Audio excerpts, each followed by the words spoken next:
Olá, amigos da Revolução Industrial Brasileira. Novamente com vocês, Fausto Oliveira, trazendo mais um Desenve Notícias, que é o serviço diário da Revolução Industrial Brasileira, com comentários críticos, análises sobre o que sai na imprensa brasileira a respeito de economia e assuntos correlatos. Ontem, domingo, eu acabei não fazendo o Desenve Notícias, apesar de prometer que ele seja diário, por motivo de um perrengue pessoal que aconteceu na minha casa, deu um problema e eu acabei não tendo oportunidade para sentar e gravar com toda a atenção que vocês merecem o Desenve Notícias, mas hoje finalmente estou aqui de volta. Bom, eu quero começar a semana trazendo um assunto que eu considerei até uma notícia muito interessante e por isso acho legal colocar isso numa segunda-feira, nos dá otimismo, que é o seguinte: a revista Época apresentou mais uma dentre tantas reportagens que estão sendo feitas a respeito da nossa dependência em termos de tecnologias farmacêuticas, sobre uma iniciativa que a Associação Brasileira das Indústrias de Química Farmacêutica, a ABIQFI, e a Embrapi, que é a empresa brasileira de pesquisa e inovação industrial, se juntaram. E aí elas estão começando a propor, um projeto, uma aliança, visando a redução da dependência brasileira em insumos farmacêuticos ativos, chamados IFA. IFA, na verdade, é o nome um pouco vulgar, um pouco de popularizado na imprensa internacional para o farmoquímico.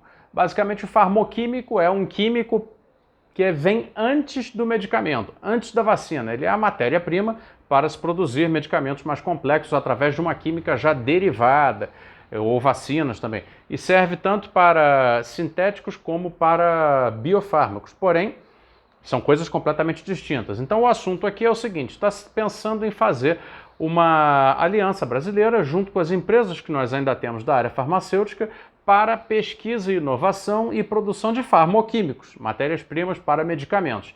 O quadro em que isso se insere é muito grave.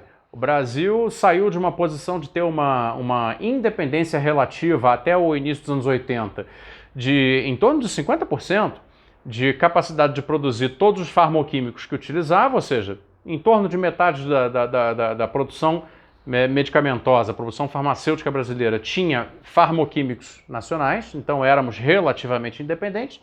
Saímos disso para uma posição hoje que nós temos apenas 5% dos farmoquímicos usados no Brasil feitos no Brasil. E aí, obviamente, a pandemia do coronavírus trouxe isso para a frente dos olhos de todos, com o problema das vacinas que nós não somos capazes de produzir por não termos IFAs, não termos farmoquímicos correspondentes à necessidade de produzir estas vacinas, seja de um tipo, de outro, não importa. O fato é, não temos a matéria-prima. 2 países no mundo se especializaram em farmoquímicos, Índia e China. Então se industrializaram muito em diversas áreas e acabaram se beneficiando agora numa situação completamente de calças na mão da humanidade, agora estão provendo seus produtos farmacêuticos, de matéria-prima, farmoquímicos para o mundo inteiro, inclusive para nós que somos tremendamente dependentes. Só que o problema é que o Brasil não é, sem nenhum demérito, mas o Brasil não é um Equador, não é uma Bulgária, o Brasil não é um país pequeno, então, digamos, de outra região do mundo. O país não é uma África do Sul. O Brasil é o Brasil. O Brasil teve um processo de desenvolvimento industrial razoável ao longo de 50 anos no século XX, que depois foi sendo desfeito pelas condições que a gente aborda sempre aqui. E agora, a notícia positiva que eu vejo é que, afinal de contas, nem que tenha sido necessária uma pandemia que já matou 240 mil pessoas nesse país, parece que começa a se acordar para a necessidade de reindustrializar. E a área farmacêutica vem tomando a frente.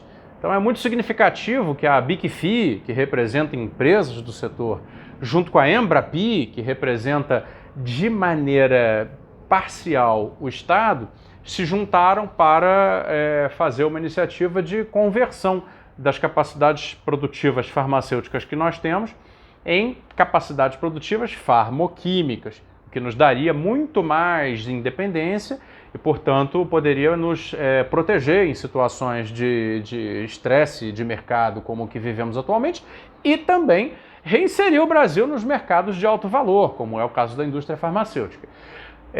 E aí tem o seguinte, a aliança prevê um uso do SUS, um desenho institucional muito inteligente. Vou dizer, mas eu ia estar aqui embaixo o link para você poder ler. A aliança prevê um desenho que utiliza o SUS como fonte de informação sobre saúde pública para determinar quais são os comportamentos previsíveis no futuro, a curto e médio prazo, das doenças, das enfermidades no Brasil. O que se espera dentro do SUS que vai surgir como infecção, como derivação de problemas X ou Y de saúde, de acordo com as estatísticas, de acordo com os atendimentos que são feitos, etc. Então essa informação será recolhida e será passada à aliança. E a aliança tentará, então, a partir das carências nacionais, desenvolver farmoquímicos que nos possibilitem um grau maior de independência tecnológica na indústria farmacêutica remanescente no Brasil. Muito bem, parece uma iniciativa excelente, é de fato uma ótima iniciativa, mas tem severas limitações. E aí vamos entrar um pouco na destrinchar onde estão essas limitações e por que isso tem promessas, é promissor, porém depende de certas outras circunstâncias para acontecer. Vejam, hoje nós temos produção de 5% dos farmoquímicos que utilizamos e não temos mais apenas por uma razão, ou pelo menos por uma principal razão, que é a seguinte: das empresas farmacêuticas brasileiras ou multinacionais instaladas no Brasil, não há praticamente centros de desenvolvimento de tecnologias, não há centros de pesquisa. E a indústria farmacêutica no mundo todo é intensivíssima, como vocês sabem, ou se não sabem devem intuir, em pesquisa e desenvolvimento. Todo o coração do desenvolvimento de fármacos, farmoquímicos, biofármacos, é centralizado, naturalmente, nas áreas de pesquisa e desenvolvimento. É pesquisa química, bioquímica, farmoquímica, petroquímica, etc., etc., de química fina em geral, assim, dizer um guarda-chuva maior seria esse o termo, que possibilita as empresas produzirem os novos medicamentos, as novas vacinas, os novos biomedicamentos, os complementos alimentares, toda uma variedade de produtos de alto valor. Por não termos na indústria farmacêutica brasileira a capacidade de fazer pesquisa e desenvolvimento, então temos essa limitação, tanto no farmoquímico quanto na produção de medicamentos originais em geral. Não temos, somos apenas como se fôssemos montadores, maquiladores de medicamentos. Não temos a capacidade de produzir do zero a pesquisa que chega ao ponto de levar o medicamento novo a partir de uma patente brasileira. Então, para suprir esta necessidade, entra a Embrapi. A Embrapi é uma empresa brasileira de pesquisa e inovação industrial que não é exatamente uma empresa no sentido jurídico do termo, ela é juridicamente uma organização social, tem esse formato de organização social, foi criada aí por volta de 2009, 2010, com a missão de, recebendo recursos do Ministério da Ciência, Tecnologia e Inovação, tá? E agora, mais recentemente também do Ministério da Saúde, ela tem no Estatuto Jurídico a possibilidade de receber os recursos, tá? Como organização social associada, e aplicar em centros de pesquisa universitários. Então a Embrapi, de uma maneira muito inteligente, muito admirável, montou uma rede que existe, funciona hoje no Brasil, com os centros universitários de pesquisa e nas mais variadas áreas. Aí tem o Senai Sematec da Bahia, o Instituto de Física da Universidade Federal do Rio Grande do Sul, na USP, todos os centros da USP são unidades Embrapi, como eles chamam.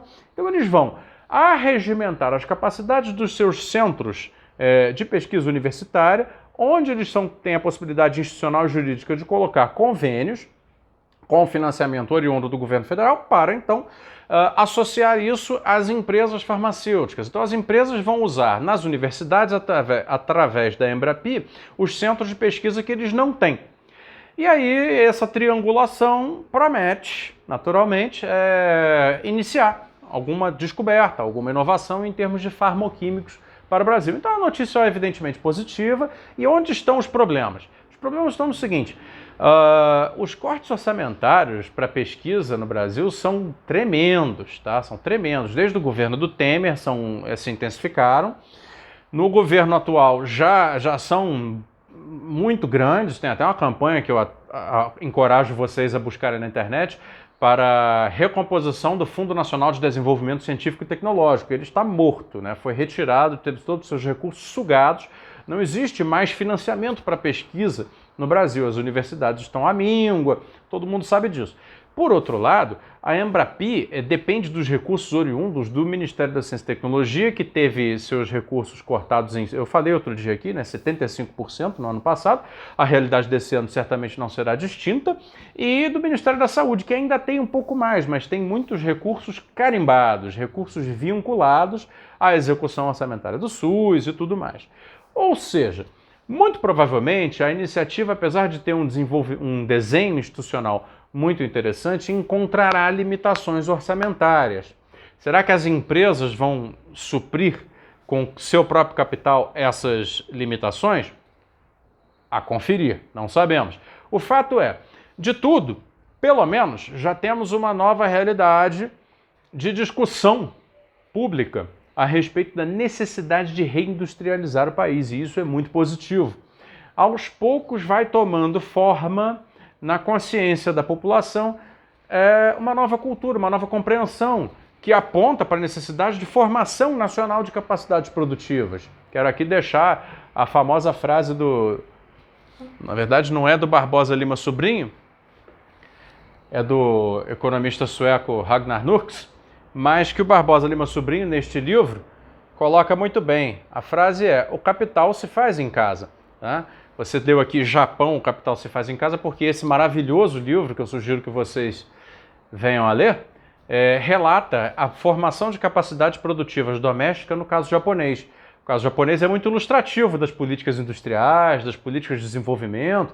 Em pouquíssimo tempo, em menos de um século, o Japão sai de ser uma sociedade semi-feudal, ou ainda com muitos resquícios medievais, e se torna uma potência econômica, sendo que no meio ainda se meteu na Guerra Mundial e foi destruído e recolonizado por parte dos Estados Unidos. Mesmo assim, está tudo isso contado aqui, conseguiu, através da filosofia do capital se faz em casa, construir um grande país, né?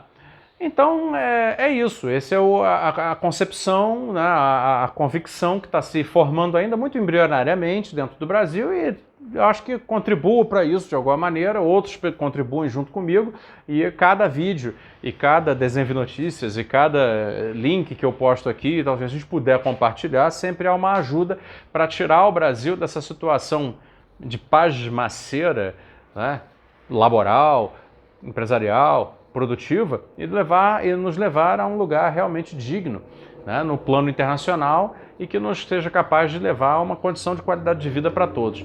É isso aí, pessoal. Se o Japão, que no século XIX tinha a sua imprensa dizendo coisas como: nunca o Japão será desenvolvido porque o japonês é preguiçoso, né? Sabiam disso? Saía na imprensa japonesa no século XIX e fizeram o que fizeram, então nós também somos capazes. Eu fico por aqui, obrigado, volto amanhã com mais um Desenve Notícias.